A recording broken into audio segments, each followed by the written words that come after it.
Joseph, dans la vie de David. Puisqu'il vous entendez parler de la vie de réalité. Alors ce Dieu-là, il n'a pas changé, il est là. On dit Jésus vient bientôt, il est déjà là. Il est à la porte de ton cœur. Ne regarde pas à l'argent. Ne regarde pas aux situations que tu traverses. Ne regarde pas aux situations que tu traverses. Mais donne ton cœur à Jésus.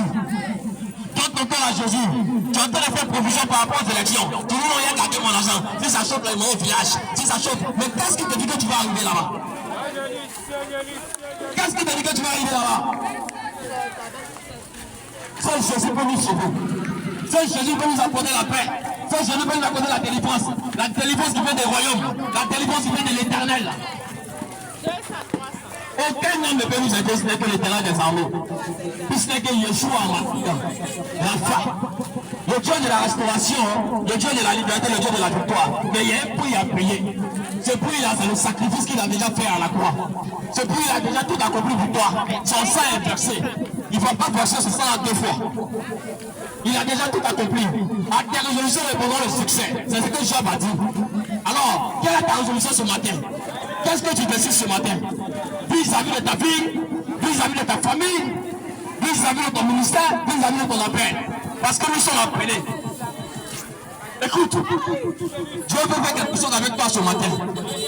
Ne sois pas indifférent. Ne dis pas que moi, il ne peut pas y arriver. Moi, là, ça ne me concerne pas. Ça te concerne. Quelle que soit la vie que tu mets, je ne concerne pas le péché.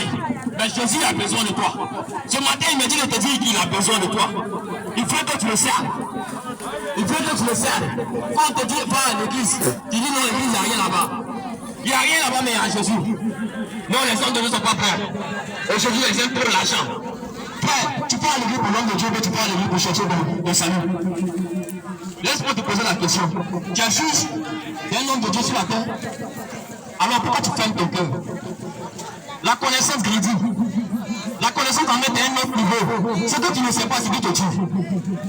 Ce que tu ne sais pas, c'est ce que tu tues. Grandis de la connaissance. Et tu seras équipé. Et tu seras équipé. On ne va pas en guerre sans âme. C'est la même chose. Tu ne peux pas dire que tu connais Dieu, que tu aimes Dieu, et puis tu ne le connais pas. Tu as grandi comment? Tu vas pas à connaître Dieu comment? C'est dans sa parole. En écoutant les prédications, en écoutant les enseignements. En grandissant dans la foi, ça va bâtir ta foi. La Bible déclare que c'est qu'on entend. Ce matin, alors ne ferme pas ton cœur. Jésus a besoin de toi. Jésus a besoin de toi. Il est la solution à ton problème. Il est la solution à ta vie. Il est l'identificateur par excellence.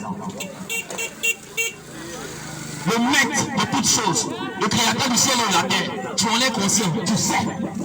Mais tu fais exprès. Tu fais exprès. Alors ce matin, je veux te manifester l'amour de ce jour. Je veux te manifester l'amour de ton créateur. Il ne t'a pas rejeté. Même si tu as rejeté de ta famille, il t'aime tel que tu es.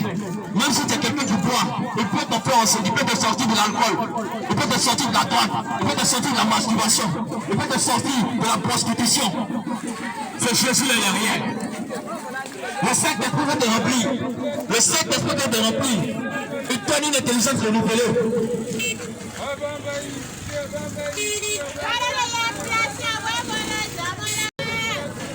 Prends ta vie à Jésus. Jésus t'appelle ce matin. Jésus t'appelle ce matin. Jésus t'appelle ce matin. Lorsque tu dis on décide de le suivre, on choisit la vie. Il dit je mets la vie devant toi et la mort, choisis la vie. Choisis la vie. Choisis la vie, c'est choisir Jésus. Choisir la vie, c'est écouter sa parole. Choisir la vie, c'est décider de marcher conformément à sa parole, à ses principes.